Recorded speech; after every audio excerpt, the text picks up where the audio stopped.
Дом на улице Садовой в Краснодаре был обычной советской девятиэтажкой. Серый снаружи, шумный внутри, с вечно сломанным домофоном и консьержкой тетей Валей, которая знала о каждом жильце все и чуть больше. На седьмом этаже в квартире номер 48 жила Нелли Аркадьевна Петрова, 61 год, вдова. Бывший главный бухгалтер строительной компании, вышедшая на пенсию 3 года назад, но при деньгах. Муж оставил после себя и счет в банке, и вложения в недвижимость, и 2 машины в гараже, одну из которых она продала сразу, а вторую держала на всякий случай, хотя права не продлевала уже 8 лет. Нелли Аркадьевна занимала 3-комнатную квартиру одна. В 2 комнатах из 3 никто не ночевал. Там стояла мебель, купленная еще в 2000-х, покрытая легким слоем пыли и воспоминаниями о детях, которые давно уехали. Сын в Москву, дочь в Германию. Звонили редко. На дни рождения присылали деньги на карту и открытки через мессенджер. Нелли Аркадьевна была женщиной опрятной, требовательной и, по ее собственному мнению, порядочной. Она не курила на лестнице, не шумела после 10 вечера и искренне считала, что окружающие обязаны соответствовать тем же стандартам. Соседей оценивала быстро и окончательно. Тех, кто не соответствовал, терпела с видимым усилием. День ее был устроен раз и навсегда. Подъем в 7, зарядка 10 минут, еще советских времен, не бросала.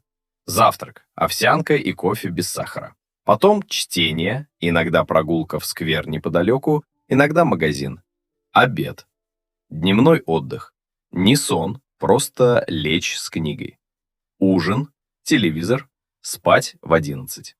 Жизнь была правильной, упорядоченной и совершенно пустой. Но об этом Нелли Аркадьевна себе не говорила. В квартире 46 через стену 3 месяца назад поселились новые жильцы. Нелли Аркадьевна узнала об этом в тот же вечер. Сначала услышала, как по лестнице тащит что-то тяжелое, потом детские голоса, потом звук включенной воды. Через час вышла в коридор под предлогом выбросить мусор и все увидела сама. Молодая женщина, лет 30, максимум 35. Худая, с собранными в хвост темными волосами, заносила в квартиру коробки. Рядом вертелись 2 детей, мальчик лет 7 и девочка, судя по росту, лет 4 или 5. Девочка тащила небольшой рюкзак с нашивкой в виде зайца и что-то объясняла брату. Серьезно, не по-детски. «Добрый вечер», — сказала молодая женщина, заметив Нелли Аркадьевну. «Мы новые соседи. Я Анна. Вот, заезжаем». «Вижу», — ответила Нелли Аркадьевна, окидывая взглядом коробки, детей, стоптанные кеды женщины и явное отсутствие мужа. «Надолго?» «Пока не знаю», — улыбнулась Анна. Улыбка была усталой, но настоящей. «Снимаем». Нелли Аркадьевна кивнула, не улыбаясь в ответ, и пошла выбрасывать мусор. Вечером того же дня позвонила хозяину квартиры, Борису Николаевичу Гришину, мужчине 70 лет, который сдавал жилье через риэлтора и в дела жильцов принципиально не вмешивался. «Борис Николаевич, вы кого туда заселили?» «Хорошую женщину, аккуратную, документы все в порядке. А муж у нее есть?» «Это не мое дело, Нелли Аркадьевна, и не ваше, с позволения сказать». Она положила трубку. Решение свое вынесла немедленно. Ничего хорошего от этого соседства ждать не приходится. Анна Сергеевна Воронова переехала в Краснодар из Ростова 4 месяца назад, после того, как развод стал окончательным и суд оставил детей с ней. Дима, 7 лет, серьезный, молчаливый, с привычкой думать перед тем, как говорить, редкое качество для первоклассника. Маша, 4,5, полная его противоположность. Шумная, любопытная, убежденная, что весь мир устроен специально для ее изучения. Анна работала дизайнером, удаленно, для нескольких небольших компаний. Деньги нестабильные, но на еду и аренду хватало. Алименты бывший муж платил через раз и всегда с опозданием, объясняя это то задержкой зарплаты, то болезнью, то еще какой-то причиной, которую Анна уже перестала запоминать. В Краснодар переехала, потому что здесь жила мама, Валентина Ивановна, 63 года, учитель начальных классов на пенсии. Мама помогала с детьми, забирала Машу из садика, иногда кормила всех ужином и никогда не спрашивала, когда дочь, наконец, устроит свою жизнь. Заодно это Анна была ей благодарна до слез. Квартиру нашла быстро. Цена устраивала, район тихий, до маминого дома 10 минут пешком. 2 комнаты, старая мебель, батареи, которые иногда стучат по ночам. Анна не возражала против стука. Она в принципе была человеком неприхотливым. Первые недели прошли в обустройстве. Дима пошел в новую школу, держался, не жаловался, только иногда по вечерам сидел слишком тихо, и Анна знала, что это значит. Скучает по старому дворовому другу Витьке, с которым играл в Ростове. Маша в садике влилась за 3 дня. Нашла подружку, принесла домой нарисованную ею открытку и объявила, что это ее лучшая подруга навсегда. С соседкой с 7-го этажа Анна столкнулась дважды – в лифте и у почтовых ящиков. Оба раза та здоровалась сухо, смотрела мимо и уходила быстро, как будто задержаться рядом было бы себе дороже. «Строгая», — сказала маме Анна. «Одинокая», — ответила мама. «Это разные вещи, хотя похоже». Первый раз Нелли Аркадьевна постучала в дверь квартиры 46 через 3 недели после заселения. Был вечер пятницы. Дима и его новый школьный приятель Сережа играли в комнате. Что-то строили из лего с сопровождением звуков, которые в детском воображении обозначали взрывы и погони. Маша пела что-то свое на кухне, пока Анна нарезала овощи. Стук был резким. Анна вытерла руки и открыла. Нелли Аркадьевна стояла в дверях в домашнем халате с темно-синим цветочным принтом и с выражением оскорбленного достоинства на лице. «У вас дети орут с 6 вечера. Слышимость в этих стенах сами знаете какая». «Извините», — сказала Анна. «Пятница, у сына друг в гостях. Я скажу, чтоб потише». «Не потише, чтоб не было слышно вообще». Анна посмотрела на нее спокойно, без вызова. «Нелли Аркадьевна, у меня дети. Они иногда шумят, особенно когда им весело. Я буду следить, чтоб не позже 10, но совсем беззвучными сделать их не могу». «Прежние жильцы не шумели». «Прежние жильцы, кажется, были пожилой парой без детей». Нелли Аркадьевна поджала губы. «Я буду жаловаться управляющей компании». «Это ваше право», — ответила Анна. «Спокойной ночи». Закрыла дверь, попросила Диму с Сережей говорить тише, убавила звук мультика на кухне, покормила Машу и уложила. Сережа ушел в 8, к 9 в квартире было тихо. Нелли Аркадьевна не жаловалась в управляющую компанию, но запомнила все. В следующий месяц случилось несколько вещей. Нелли Аркадьевна написала заявление в управляющую компанию о систематическом нарушении тишины. Управляющая компания прислала стандартное письмо. Анна прочитала, пожала плечами и убрала в ящик. Потом Маша уронила в подъезде пакет с продуктами. Банка с томатной пастой разбилась о плитку у лифта. Анна убрала сразу, но небольшое пятно на стыке плитки осталось. Нелли Аркадьевна сфотографировала и отправила в чат жильцов с подписью «Антисанитария у квартиры 46». А потом встретила Анну у почтовых ящиков и сказала, негромко, но отчетливо, что «такие, как вы, портят дом». «Какие такие?» – спросила Анна. «Без мужа, без нормальной работы, с кучей детей на чужой жилплощади. Скоро съедете, как все такие съезжают». Анна долго смотрела на нее, потом сказала, «Нелли Аркадьевна, у меня есть работа, есть договор аренды, есть 2 детей, которые ни разу ничего плохого вам не сделали. Если вам есть что сказать по делу, говорите, если нет, я пойду». И пошла. Дома рассказала маме. Валентина Ивановна слушала, поджав губы, потом сказала, «Аня, не обращай внимания. Таких людей в жизни много. Они несчастные, поэтому злые». Я понимаю, мам, но все равно неприятно. Знаю. Выпей чаю. Звонок в полицию. Нелли Аркадьевна сделала в среду утром в начале 11-го. Поводом стало следующее. Дима в тот день был дома с температурой 37,2, простуда. Но Анна оставила его дома и сама работала за ноутбуком на кухне. Маша была в садике. В доме было тихо. Около 10 утра Дима попросил пить. Анна принесла ему воды, и между кухней и комнатой произошел диалог обычной громкости. Не крик, просто разговор мамы и заболевшего ребенка. Нелли Аркадьевна позвонила в полицию и сообщила. В квартире 46 неблагополучная семья, дети предоставлены сами себе, возможно, ненадлежащее исполнение родительских обязанностей. Участковый Максим Александрович Орлов приехал через 40 минут. 29 лет, третий год в участковых, человек спокойный и привыкший к тому, что вызовы от соседей по своей сути делятся на две категории – реальные проблемы и личные конфликты. Научился различать с первых минут.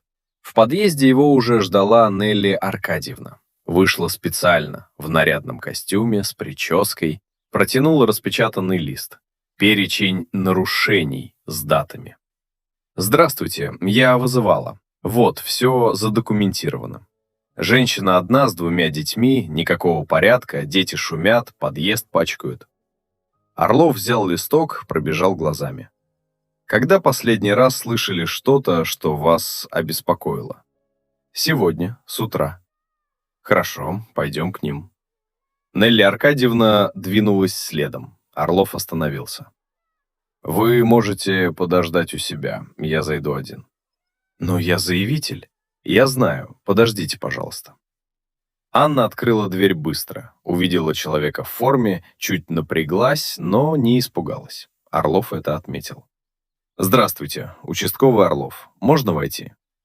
«Да, конечно, проходите». В квартире было чисто. Не идеально. На столе стоял ноутбук, рядом кружка с чаем, стопка бумаг. В комнате на диване лежал мальчик, накрытый пледом, смотрел мультик на планшете. Повернул голову на звук шагов. Орлов ему кивнул. Мальчик кивнул в ответ. «Что-то случилось?» — спросила Анна ровно. Поступило обращение от соседки по поводу условий проживания детей. Анна помолчала секунду. «Понятно. Дима болеет, температуру с утра 37, Маша в садике. Я работаю дома, вот», — она кивнула на ноутбук. «Все в порядке». Орлов осмотрелся. Кухня чистая, в раковине стояла одна кружка. Холодильник. Дверь была приоткрыта, и он видел полки. Продукты есть, свежие. В комнате у мальчика на тумбочке стакан воды и термометр. Рядом с диваном книжка с закладкой. «Можно посмотреть документы, ваши и детские?» «Сейчас принесу». Она вышла в комнату. Орлов остался у порога кухни. Мальчик посмотрел на него. «Ты участковый?» «Да». «Из-за нас вызвали?» Орлов помолчал. «Плановая проверка. Как себя чувствуешь?» «Нормально. Горло болит немного». «Чай пил?» «С медом. Мама заваривала». Анна вернулась с паспортом, свидетельствами о рождении детей и, Орлов не ожидал, с договором аренды и справкой о доходах за последние 3 месяца. Протянула все сразу, молча. Он взял, просмотрел. Документы в порядке, договор действующий, нотариально заверенный. Справка о доходах, стабильные переводы от нескольких компаний, не густо, но регулярно. «Помощь нужна какая-нибудь?» — спросил Орлов. «Нет, спасибо». «Хорошо, извините за беспокойство». Он уже шел к выходу, когда Анна спросила, тихо, почти себе под нос. «Она будет еще звонить?» Орлов остановился. «Скорее всего, но пока оснований для каких-либо мер нет, абсолютно никаких». «Я понимаю, просто устала немного». Он посмотрел на нее, увидел то, что умел видеть за 3 года работы. Человека, который держится не потому что легко, а потому что надо. «Держитесь», — сказал он и вышел. Нелли Аркадьевна ждала у своей двери. «Ну?» — спросила она. «Что там?» Все в порядке, Нелли Аркадьевна. «Как в порядке? Там двое детей, мать одна, без нормального дохода. У матери есть доход, документы в порядке, дети накормлены и под присмотром.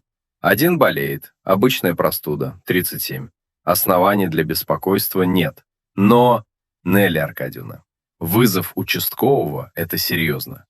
Если в следующий раз не будет реального основания, это будет расцениваться как ложный вызов. Административная ответственность». Она смотрела на него.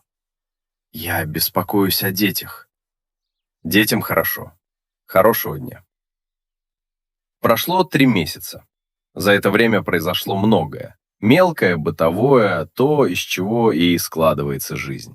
Дима выздоровел, подружился с соседским мальчиком с 8-го этажа, тихим пятиклассником Артемом, который знал все про динозавров и был готов рассказывать об этом часами. Маша на утреннике в садике играла зайца и перепутала слова песни, но пела так уверенно, что все родители смеялись и хлопали. Анна взяла новый контракт, небольшой, но стабильный. Стало немного свободнее с деньгами. Купила Диме новые кроссовки. Старые прохудились. Маше набор красок, о котором та говорила месяц. Мама Валентина Ивановна приходила по вторникам и пятницам. Иногда они с Анной сидели на кухне после того, как дети засыпали, пили чай и разговаривали. Не о проблемах, просто так. Об их городе, о прочитанных книгах, о том, что видели по дороге. О малом, которое оказывается важным. Однажды Дима спросил за ужином: «Мам, а та тетя через стену, она злая?» Анна подумала: «Нет, я думаю, ей одиноко». А почему она тогда так себя ведет? Иногда людям одиноко, и они не умеют по-другому это показать. Дима пожевал макарону, подумал: это грустно. «Да», — согласилась Анна, — «грустно». Нелли Аркадьевна за эти 3 месяца не успокоилась. Она думала. Она не была злым человеком в своем собственном понимании. Она была человеком с порядком в голове и ощущением, что этот порядок постоянно кто-то нарушает. Сначала нарушал муж, тем, что умер раньше, чем они договаривались. Потом дети, уехавшие слишком далеко. Потом пустая квартира, в которой все на своих местах, но это место никому не нужно. А теперь это Анна с детьми за стеной. Дело было не в шуме, дело было в том, что за стеной была жизнь. Настоящая, шумная, непредсказуемая, с разбитыми банками и песнями на кухне и смехом по вечерам. И эта жизнь болезненно контрастировала с тишиной, в которой Нелли Аркадьевна жила уже 3-й год. Она не признавалась себе в этом, объясняла свое раздражение порядком, нормами, стандартами. Снова написала жалобы, снова получила стандартные ответы. Потом позвонила в органы опеки. Это уже было серьезно. В ту ночь после звонка она долго не могла уснуть. Лежала в темноте и смотрела в потолок. За стеной было тихо, совсем тихо, дети спали.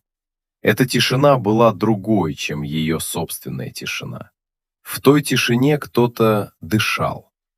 Нелли Аркадьевна не умела объяснить разницу, но чувствовала ее.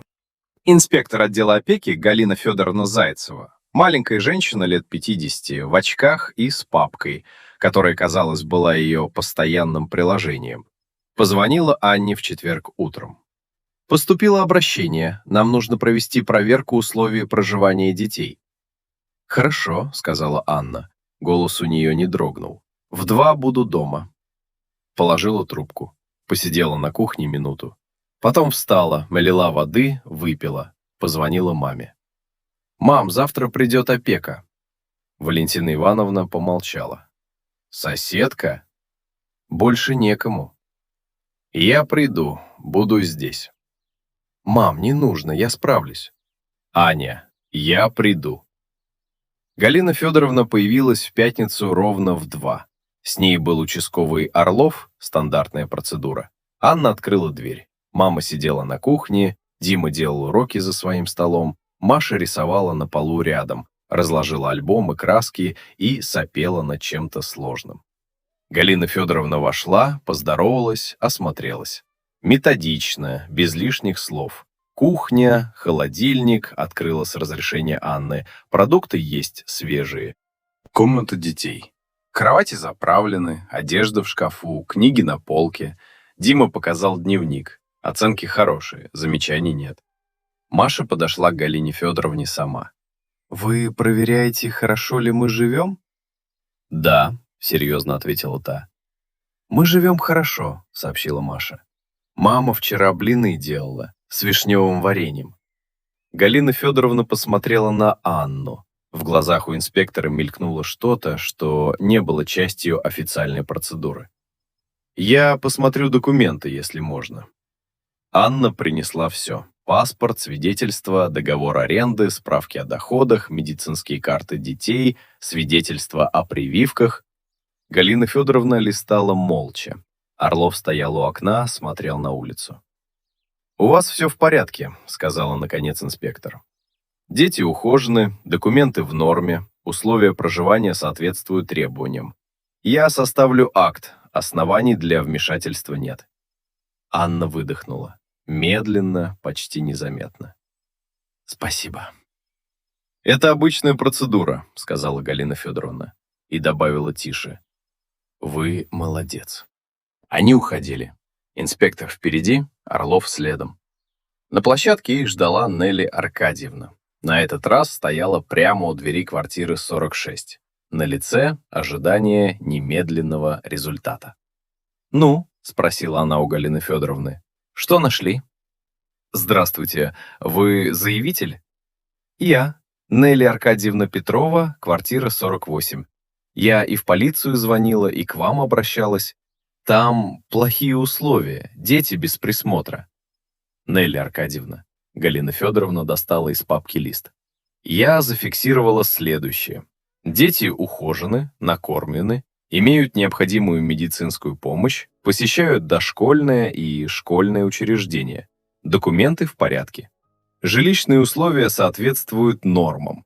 Оснований для принятия мер нет». Нелли Аркадьевна набрала воздух. «Но она одна, без мужа». «Это не является основанием для вмешательства органов опеки». «Дети шумят. Подъезд». «Нелли Аркадьевна». Орлов подошел ближе. Голос ровный, без раздражения, но и без мягкости. «Это второе ваше обращение по одному адресу. Первое. Ложный вызов полиции. Теперь необоснованная жалоба в органы опеки. Нам нужно это зафиксировать». Он достал из внутреннего кармана небольшую папку, открыл. «Здесь ваши предыдущие обращения с датами и результатами проверок. Все проверки показали, нарушений нет. Систематические необоснованные жалобы на соседей могут быть квалифицированы как преследование. Это административная ответственность, штраф или обязательные работы». Нелли Аркадьевна смотрела на папку, потом на Орлова, потом рука ее медленно поднялась и легла на грудь чуть левее. «Вы это серьезно?» — произнесла она тихо. «Абсолютно серьезно». Галина Федоровна сделала шаг к ней. «Вам плохо? Вы бледная?» «Нет, все». Нелли Аркадьевна оперлась рукой о стену. «Просто не ожидала». Дверь квартиры 46 открылась. На площадке появилась Анна. Видимо, слышала через дверь. Увидела соседку у стены. Не задумываясь, подошла. «Нелли Аркадьевна, вам плохо? Пойдемте, присядете». «Не нужно», — резко ответила та. Потом тише. «Не нужно, я сама». «Хотя бы воды выпейте, я принесу». Нелли Аркадьевна смотрела на нее. На женщину, которая на столько месяцев портила жизнь, которая стояла сейчас рядом и предлагала воду. Воду она взяла. Анна принесла стакан, обычный, стеклянный, холодный. Нелли Аркадьевна выпила половину, стоя у стены. Орлов и Галина Федоровна ушли, попрощались, сказали, что акт пришлют по почте. На площадке остались двое. Нелли Аркадьевна опустила взгляд на стакан в своих руках. «Почему вы это делаете?» — сказала она. Не вопрос, просто слова. Что делаю? Вы знаете, что это я вызывала и полицию, и опеку? Да, знаю. И все равно вам было плохо, сказала Анна просто. Это не значит, что я должна была пройти мимо. Нелли Аркадьевна молчала. За дверью квартиры 46 послышался голос Маши. Она что-то объясняла бабушке громко и подробно. Потом смех Валентины Ивановны, тихий, теплый. «У вас мама здесь?» — спросила Нелли Аркадьевна. «Приходит помогать. Дважды в неделю». «Хорошо, что есть». Это было сказано так, что Анна поняла. Не о ней говорит, о себе. «У вас дети далеко?» — спросила Анна осторожно. «Сын в Москве, дочь в Германии». Пауза. «Правильные у них жизни, устроенные». Она не договорила. Стояли молча. Откуда-то снизу донесся звук лифта. «Нелли Аркадьевна», — сказала Анна, — «я не знаю, что у вас происходит, но я живу через стену. Если нужно что-то, можете постучать. Не с жалобами, просто так». «Зачем вы это говорите?» «Не знаю», — честно ответила Анна. «Наверное, потому что правда». Нелли Аркадьевна поставила стакан на перила, медленно пошла к своей двери. Уже взявшись за ручку, остановилась. «Как ваших детей зовут?» — спросила, не оборачиваясь. «Дима и Маша». «Дима и Маша», — повторила она, будто запоминала, и закрыла за собой дверь. В ту ночь Нелли Аркадьевна не спала до 3, лежала и думала. Не о жалобах и не о штрафах, о том, что сказала Анна. «Можете постучать. Не с жалобами. Просто так». Когда последний раз к ней приходили просто так? Она не могла вспомнить. Наверное, когда еще был жив Виктор, и они звали соседей на Новый год. Давно, лет 15 назад, а может и больше. Потом Виктор умер, потом уехали дети, потом она привыкла к тому, что стены вокруг — это защита, а не тюрьма. Так было удобнее думать. За стеной было тихо, все спали. Где-то во дворе тихо шелестело дерево. Нелли Аркадьевна встала, налила воды, постояла у окна. Двор был пустой и темный, только фонарь у подъезда горел. Она подумала: Дима, Маша. Смешные имена, обычные имена. Прошло еще 2 месяца. В конце октября, в воскресенье утром, в дверь квартиры 46 постучали. Анна открыла, в пижаме, с кружкой кофе, еще не до конца проснувшись. На пороге стояла Нелли Аркадьевна. В руках она держала тарелку, накрытую полотенцем.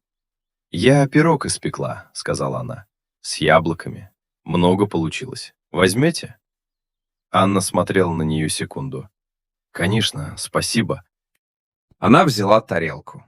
Нелли Аркадьевна уже разворачивалась, чтобы идти. «Подождите», — сказала Анна.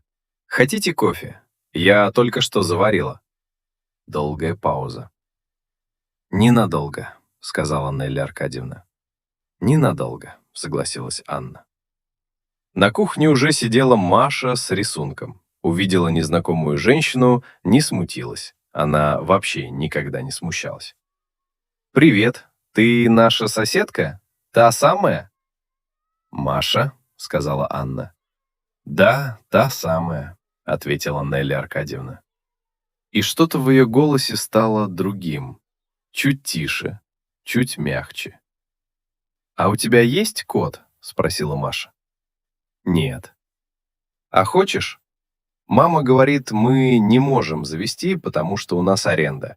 Но если бы мы могли, я бы завела рыжего. Можно я к тебе приходить смотреть, если ты заведешь?» «Маша», — снова сказала Анна.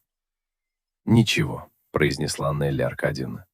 «Пусть приходит, если заведу».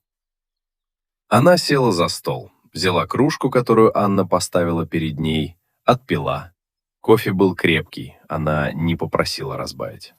Дима вышел из комнаты, увидел гостью, вежливо поздоровался и ушел обратно. У него было дело. На кухне было тепло. Пахло яблочным пирогом, который Маша уже украдкой ткнула пальцем под полотенцем. «Вы хорошо печете», — сказала Анна. «Раньше часто пекла, потом перестала, ни для кого. Теперь есть для кого».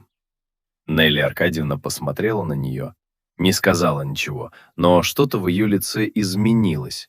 Незаметно, как меняется свет в комнате, когда облако уходит с солнца.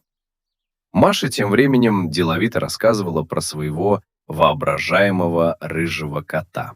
Подробно, с именем и характером и привычками.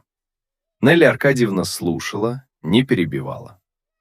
В декабре позвонил сын Нелли Аркадьевны, Сергей, из Москвы. Спросил, как дела. «Нормально», — сказала она. «Познакомилась с соседями». «И как они?» «Хорошие люди», — ответила она. «Анна. И дети у нее, Дима и Маша. Маша хочет рыжего кота». Сергей помолчал, удивленно. Мать никогда не рассказывала о соседях, никогда не говорила «хорошие люди». «Мам, с тобой все в порядке?» «В порядке», — сказала она. «Лучше, чем было». Положила трубку, подошла к окну. За стеклом декабрьский двор, голые деревья, фонари. На ветках кое-где еще держался снег, первый в этом году, выпавший вчера и уже подтаивающий. Через стену было слышно, совсем тихо, что-то похожее на песню. Маша пела. Слов не разобрать, но мелодия была простая и добрая. Нелли Аркадьевна постояла у окна, потом пошла на кухню ставить чайник. Подумала, надо купить хорошего чая. Может быть, с бергамотом, это Маше понравится. И печенье к нему. Маша наверняка любит печенье. А еще подумала, позвонить дочери в Германию. Давно не звонила сама, всегда ждала, пока та позвонит. Наверное, хватит ждать. Чайник зашумел, за стеной пела Маша. Нелли Аркадьевна улыбнулась. Это получилось само, она даже не заметила сразу. Просто стояла у чайника и улыбалась. В пустой квартире стало чуть теплее.